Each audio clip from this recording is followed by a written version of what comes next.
Hello, everybody. Welcome back to our ZoomCast series, First Are the FoodTech Experts, where global FoodTech leaders share their stories and their industry insights. So I'm Noga Shelev. I'm the VP Business Development at Fresh Start, an Israeli FoodTech incubator, and we're part of the evolving FoodTech Valley in the north of Israel. For our fifth episode, we're very happy to have with us Veronica Phil, co-founder and CEO of Grounded Foods. Hi, Veronica. Hello, it's an absolute pleasure. Grounded Foods, just a few words, is a Los Angeles-based startup bringing cruelty-free, food waste fighting, and vegan-friendly cheese. Their 100% plant-based cheese range is based on proprietary blend of non-GMO cauliflower and hemp that are deemed too imperfect to be sold in the mainstream value chain. So they're also said to be very tasty. I'm dying to try this once I get the chance. So welcome, Veronica, and we're very, very happy to finally get a chance to talk. I've been following Grounded Foods for a while now, and besides being eager to taste, as I said, I was really curious to hear the story behind it. So maybe we'll start a little bit with you. Tell us a little bit about yourself, what brought you to founding Grounded Foods? Sure. I have obviously never had anything to do with cheese made from cauliflower and hemp until now. I'm a behavioral economist. I worked in government for many years, being very, very bored with it before I left to build my own marketing agency years ago back in Australia. I grew that I started out as a copywriting service and grew that to a full service digital marketing agency that specialized in the food and beverage business. So a lot of our clients were in that natural, organic food space. And I think just through the process of being around that environment and working with these clients, I would see huge gaps in the market. I'd suggest to them areas of opportunity that they could be going after. In terms of development of products, you mean? Yes, and just having a close eye on different trends in different audiences in different parts of the world. So I think about 5 years ago, I started saying to my clients, I think this vegan cheese thing is going to get really big. You should do something around that. And every single one of them said, no one's going to buy that at all. And eventually, the companies like Beyond started getting a lot of coverage and Impossible. And I realized that for the cheese category, it was kind of following that same trajectory in terms of market growth. But there was no market leader yet. No one was doing it well still after year after year. Yeah. Everyone was still doing the exact same formulation and either basing it on ground nuts, soy, or coconut oil and starch-based formulation. But just very little innovation and not getting, I guess, up to speed with the plant-based meat alternatives. And so eventually I just enlisted my husband, who's an award-winning chef back in Australia, to develop convenient.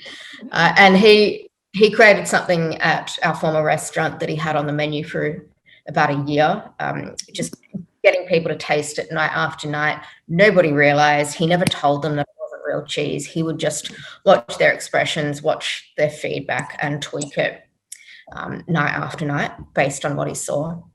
After a year, he revealed to everyone that he was actually making these cheeses out of cauliflower and vegetables pretty much at the time, literally using up scraps from the kitchen that can go into other dishes. And that's how it all started. I very quickly convinced him to leave the restaurant industry that he'd been in his entire career at the height of its success and become an R&D expert for me. And he did. Very nice. Very nice. I'm not sure what's more impressive, the fact that you went on this lane or you managed to do it quickly. I mean, for him to leave everything and go for that. But very frightening step for him. But I think if there's one thing he trusts, it's that an economist knows how to read the market. and he's like, I hate doing this, but I'm going to, get a bank on you. Cool. And I think I was right. Yeah, it seems that way. How do you come up with Grounded Foods as a name? There's a lot of interesting stuff happening around cell-based technology, precision fermentation, a lot of stuff happening in labs. And I think that even though we think it's super cool, it's going to be a long time before that's publicly accepted, at a mass level, or even available at a large scale. And so I think until then, there's going to be a very big market for just natural ingredients that come from the ground, and probably always will be, hence grounded. Yeah, nice. And just before we dive a little bit further into the business, kind of on the startup perspective of it, it's kind of a roller coaster. It's known to be that way. Can you share maybe some of the peaks of maybe the highest challenges you've been addressing, or kind of the greatest moments that you remember on the road so far?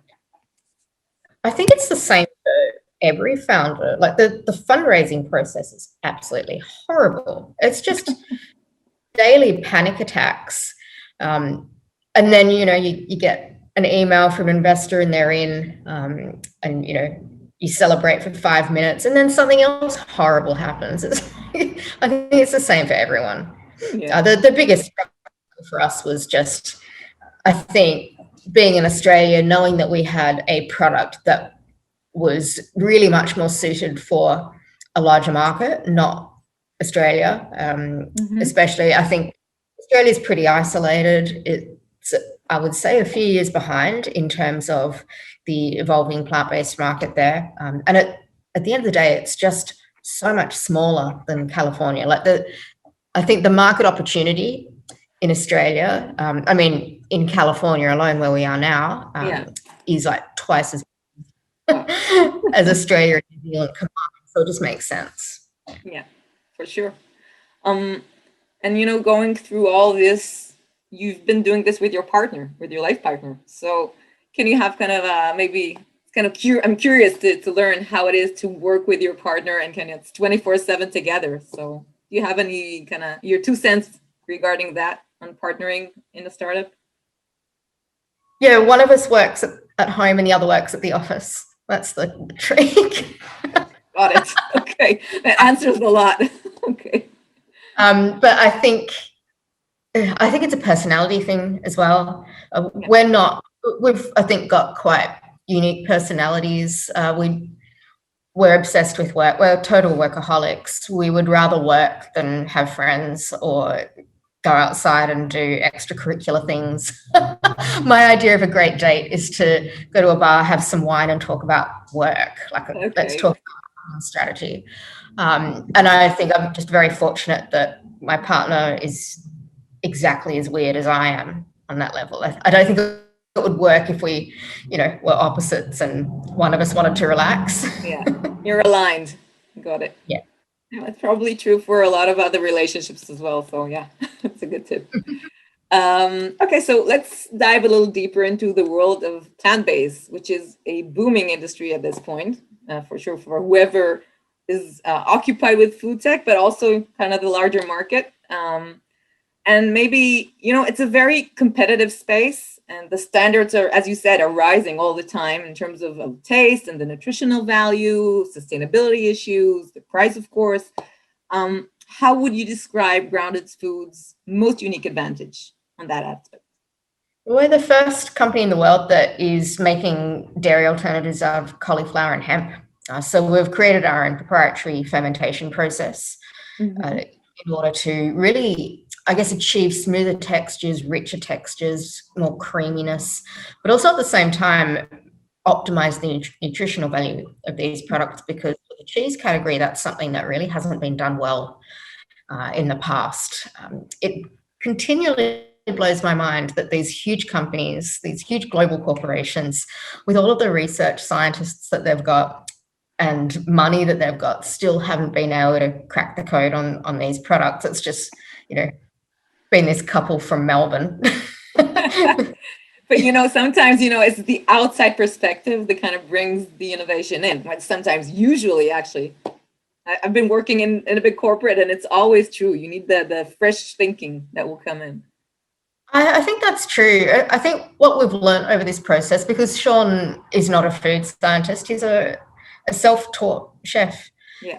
But with that comes a wildly different perspective. Back home, he's got a reputation for being a bit of a food wizard, just having this unbelievable gift to create food that surprises people and out of ingredients that they were never expecting, and really delighting them throughout the dining process. So what better skill to put to a challenge like this? For sure. That's cool. I've been reading a little bit about you guys, and you kind of put out there your sustainable agenda. You make sure that you have a most sustainable product as possible. And how do you follow this on your day to day? Does it impact your logistics, your costs? Yeah, I mean, I don't think you can ever claim to have a completely sustainable product. And you can't if you're using packaging at all. You can't if you're shipping D2C. Like, these things are not actually sustainable practices. So we've got to work out, I guess, the path of least evil as we go about the way that we operate, and that factors into every part of our company. It factors into all of our decisions, like who are we sourcing our ingredients from, how are we using our packaging. In terms of supply chain, we use imperfect produce, like you mentioned before. So we use the leaves and the stems and the cauliflower heads that are too ugly to be sold in grocery stores. Yeah. And unfortunately, you would think that that's much cheaper to do, but unfortunately, it's actually more expensive to do it that way. It's just that the supply chains are not actually built to get us those products. There's no easy way for farmers to actually put those raw products or raw ingredients on a truck and get them to us, because that's just not how things have been set up. It's not how things are efficient. So it ends up being a lot more expensive that way. But I think for us, it's just part of the commitment to doing things better. We also, everything that we source from farmers is domestically produced as well. So we're focusing on 100% independent and domestic supply chains, which to me made sense from an economic perspective, just because it de-risks that chain. But when what happened last year, this was always our strategy, but when we saw COVID and we suddenly saw huge delays in companies trying to get supplies from overseas, we saw trade policies suddenly change overnight. It just became more and more important than ever to operate that way. Yeah, the whole issue of local production was really highlighted there, for sure. This kind of brings up the question, I think, regarding partners, who you partner with when you operate in this way. And this is also true both for strategic partners and even for the investors that come to the table. So can you tell us a little bit about your investors and your strategic partners? How did you select them, and how would you describe their contribution? And what would you recommend entrepreneurs on this topic when they come to the process of choosing their partners? We were very fortunate to we started this company in August 2019. I'll start there. By October, a very short time later, we'd received our first $200,000 in venture capital. Nice. And had left Australia, moved to New York, and never went home. It all happened very, very quickly. And I think that first partner was an accelerator program / VC hybrid called Big Idea Ventures. And the key role that played was to pluck us out of Australia and put us directly into our target market from day one, so that before we'd even fully developed our products, before anything, we could actually be in the right location from the start, and then start the commercialization process from there, rather than be back in a smaller space where we probably would have had to go to the local farmers markets and, build up a reputation over years to get to that level. Really just accelerate everything in the transits of those programs. From there, when we did our seed fundraise last year, we were very, very careful in choosing the investors that we wanted behind us, especially at such an early stage when you're a first-time founder doing something like this.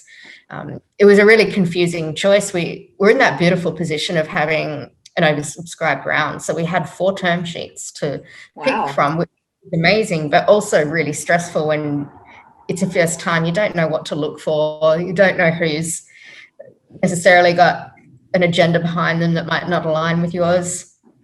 So we ended up going with Stray Dog Capital, who have wonderful reputation in this space, early investors of Beyond Meat and a lot of fantastic plant-based companies. So we just felt that they had very much the right values behind them, and the right level of experience in this space. We work quite closely with our suppliers, especially around the R&D for hemp as well.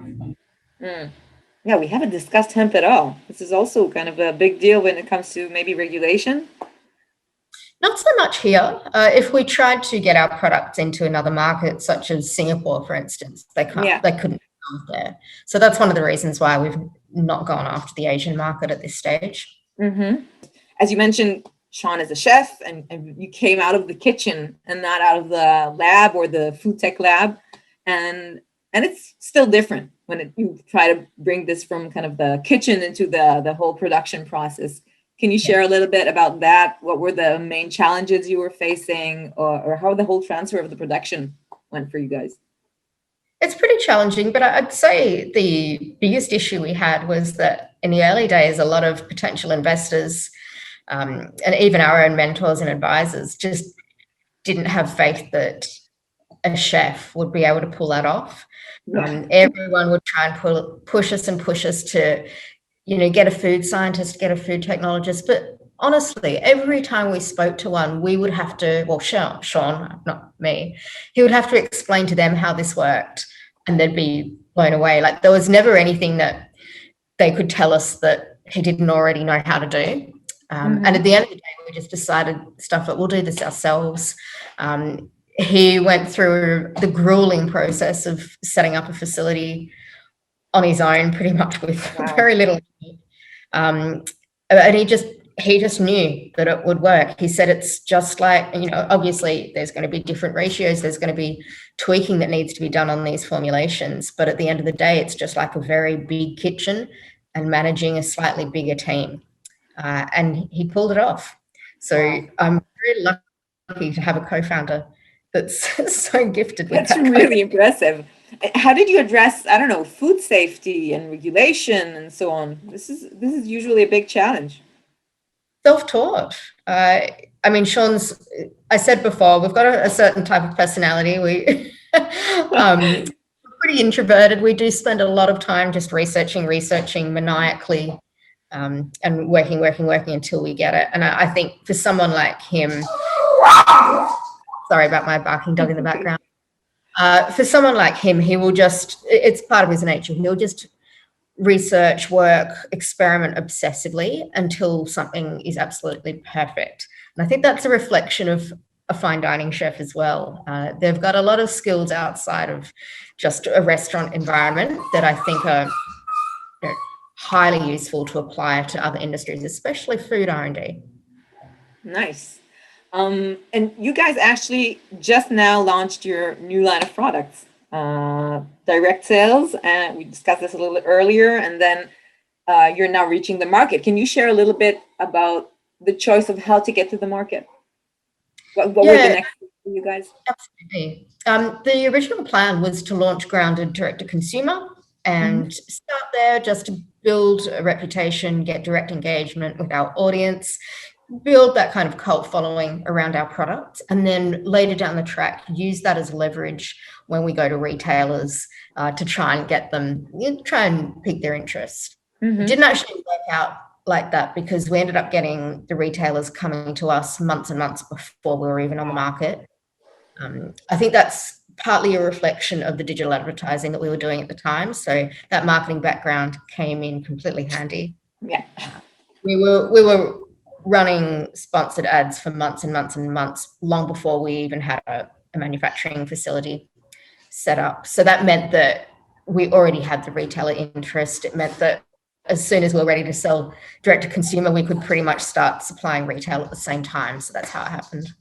We've only been in retailers for less than a month now. It's still really early to try and predict how much you need to manufacture and how that will meet demand. And I think this is something that businesses struggle with for, their entire existences, in all honesty. But for us, we're still really just getting the feel for it, rolling out through more and more stores every week and trying to, balance it out the best we can.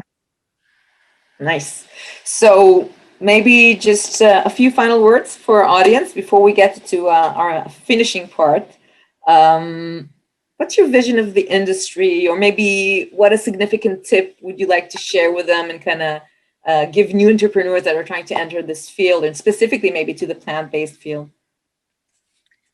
I think that we have never seen such a monumental shift in the way that people eat in our lifetime. I'm constantly shocked. Like sometimes you hear those comments from boomers that are still like plant-based is just a trend, which I think we're well and truly beyond a trend at this point. And I think that's really exciting. We need to find alternatives at this point that still satisfy people's cravings for meat and dairy. That's the important thing. It can't just be, a substitute that's completely different. It's really genuinely got to satisfy that craving. So that's what excites me, just the novelty of people experimenting, finding these underutilized ingredients, hemp being one, that really haven't been explored to their full potential yet, and working out how this can be used in the plant-based value chain. And maybe bringing that fresh perspective of a chef into the food industry. Yeah. That's always a good point to start with. Great, Veronica. So just before we finish, we have this kind of, I wouldn't say it's a pop quiz, but it's rather kind of a ping pong question answer set. So I'm going to wrap it up with these quick questions and just intuitively answer. This is intended to help us get to know you a little better. So sure. What is your favorite word? I really don't have mastermind. Mastermind? Good one. And do you have a least favorite word? Can't. What inspires you? I think I'm just hardwired to achieve stuff. It's not necessarily the most healthy nuance of my personality. Some of us can't help it. It's just what they're built for. Understood. What profession other than yours would you like to attempt? I honestly think I'm in the best space I can be now. I've been a government speechwriter. I've been an economic advisor. I've been a copywriter. I've had many lives, but is definitely my favorite. Lucky you. Do what you love and you never work a day in your life. So I guess exactly. Yeah. Or always work at all times. Always. Now, what is your favorite food? Cheese. I don't even mean vegan cheese. I just mean any cheese, just any cheese. I love it. And I think that, probably my addiction to cheese is partially responsible for the world's carbon emissions at this point. So it's good that you're compensating. Yeah. Got it. Okay. And what is your least favorite food, if you have one at all? I really can't even think of anything that comes to mind. Probably ridiculously sweet food. I'm a type 1 diabetic. And I'm continually blown away by how much unnecessary sugar goes into the American diet. For sure.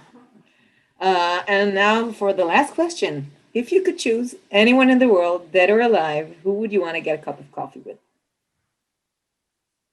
I think just to satisfy my 12-year-old self, it would be Kurt Cobain. And I'd probably... Wow. I think as an adult, I'd probably just be really disappointed and just say, like, why are you being so whiny? Like, just But at the time, he was my idol. Got it. Oh, that's a good choice, actually. Wow, great. Veronica, thank you so much for your time and for the great answers and for sharing your story. It was a pleasure. And we hope to see Grounded Foods spreading out and reaching whatever countries, world shelves you want to reach. So I wish you a lot of luck. And thank you so much for joining us.